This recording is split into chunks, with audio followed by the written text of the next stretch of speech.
dengan tenang. Berapa dapat sholatnya?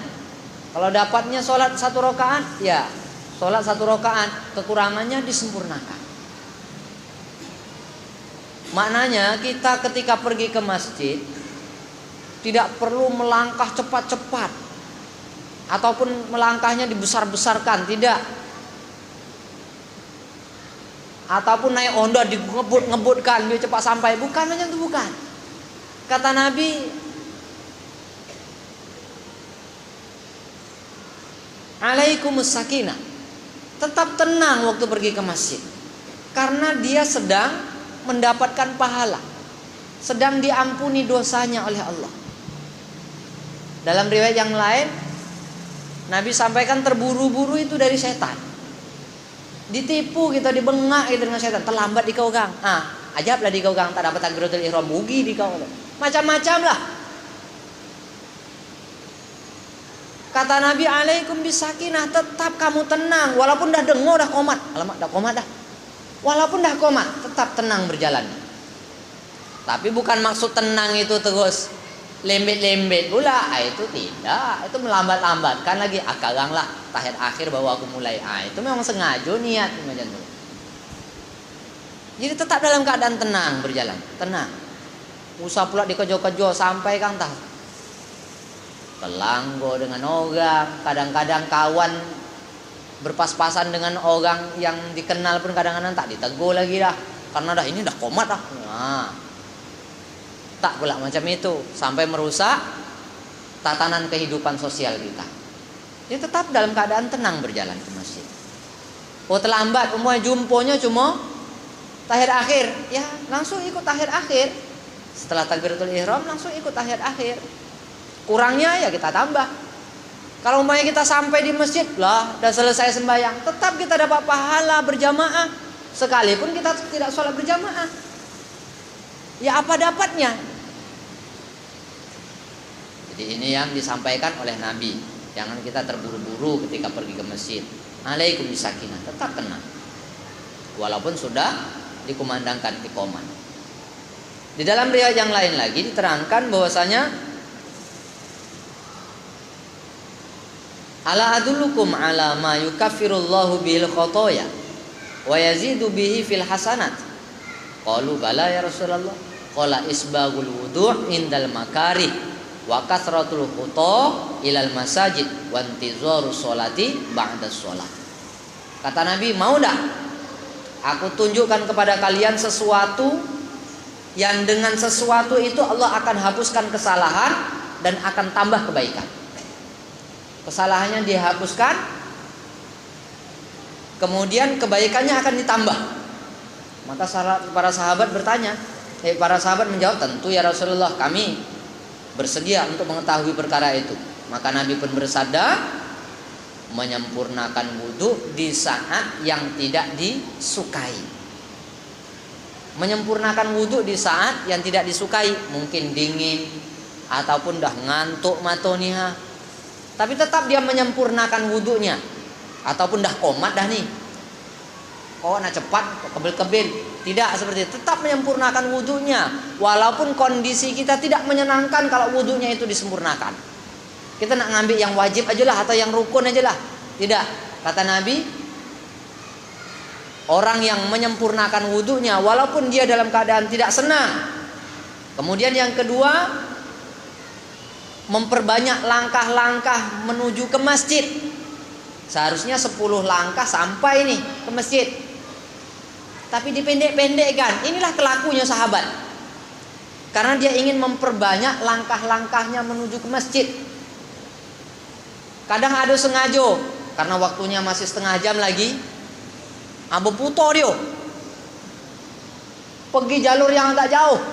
Yang ditempuhnya bukan yang nak cepat sampai, bukan, tapi yang nak jauh. Ini kelaku-kelaku sahabat macam itu, memperbanyak langkah-langkah untuk menuju ke masjid. Yang ketiga, kata Nabi, menunggu sholat setelah sholat. Selesai sholat, kita tunggu sholat berikutnya.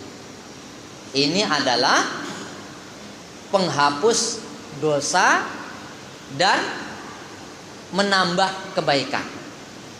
Perbuatan yang seperti ini adalah menghapuskan dosa dan menambahkan kebaikan seseorang. Ini 3 perkara ini yang Nabi sampaikan. Menyempurnakan wudhu ketika kita tidak senang, ketika kita membencinya, ataupun ketika dalam keadaan kita ingin cepat-cepat. Kemudian kita memperbanyak langkah-langkah menuju ke masjid dan menunggu sholat setelah sholat. Ada di dalam hadis ini satu kisah yang diceritakan oleh Abdullah. Kata Abdullah, man sarrahu ayyalqallah azza wa jalla ghadan musliman falyuhafiz ala haula'i shalawatil khamsi haitsu yunada bihinna fa innahunna min sunanil huda wa innallaha syara'a li nabiyyikum sallallahu alaihi wasallam sunanal huda wala amrin law anna kullakum shalla fi baitihi la taraktum sunnata nabiyyikum walau taraktum sunnata nabiyyikum la dhalaltum walaqad ra'aytuna wa ma yatakhallafu anha illa munafiq ma'lumun nifaq walaqad ra'aytu ar-rajula yuhada bainar rajulaini hatta yadkhula fi saffi wa ma min rajulin yatatahharu fayuhsinu tuhura fayamidu ilal masjidi fayusalli fihi fama yakhtu khatwatan illa rafa'allahu lahu biha darajatan wa hatta anhu biha khati'atan. Kata Abdullah, barang siapa yang suka ketemu sama Allah dalam keadaan muslim, orang yang senang ketemu sama Allah dalam keadaan dia Islam, bukan dia kafir, bukan dia munafik, bukan dia fasik, tapi dia muslim, dia Islam, maka kata Nabi Shallallahu Alaihi Wasallam, maka hendaklah ia menjaga sholat 5 waktu setiap ia dipanggil untuk mengerjakannya. Setiap azan dikumandangkan, maka dia tunaikan panggilan muadzin itu untuk melaksanakan sholat. Sebab itu adalah jalan petunjuk. Sebab perkara itu adalah jalan menuju petunjuk. Dan Allah Subhanahu wa taala telah memerintahkan kepada Nabi Muhammad sallallahu alaihi wasallam untuk mengikuti jalan petunjuk,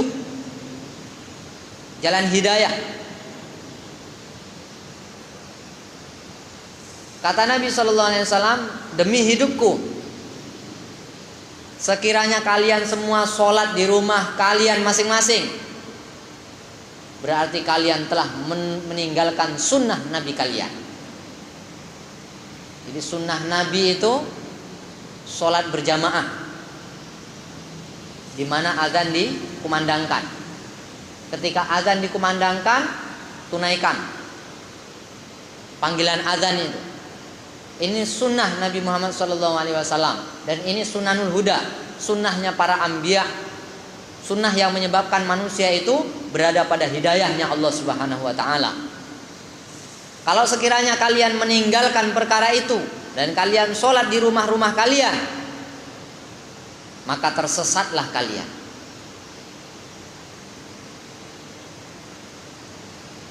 Orang yang tak nak sembahyang berjamaah, walaupun dia pandai, walaupun dia hafal Quran, walaupun dia ahli zikir, maka kata Nabi dia tersesat,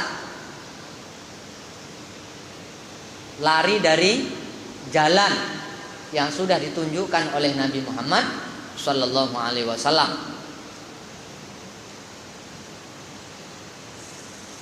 Abdullah mengatakan bahwa kami perhatikan bahwa orang-orang yang meninggalkan sholat berjamaah di zaman Nabi sallallahu alaihi wasallam adalah orang yang telah jelas kemunafikannya. Orang yang meninggalkan sholat berjamaah itu orang yang sudah jelas-jelas munafik kalau di zaman Nabi. Jadi orang Islam di zaman Nabi, orang yang beriman, sahabat-sahabat Nabi itu, mereka tak ada yang tak berjamaah, kecuali kalau mereka dalam keadaan uzur. Selain yang tidak memiliki uzur, semuanya berjamaah. Yang tak berjamaah munafik. walaupun rupanya Islam, walaupun bergaulnya dengan orang Islam, walaupun dia mengaku Islam. Tapi kalau di zaman Nabi, orang yang tidak berjamaah, dia nih munafik. Yang sudah maklum nifaknya. Munafiknya itu sudah dimaklumi, sudah diketahui oleh semua orang. Bahkan ada orang yang sakit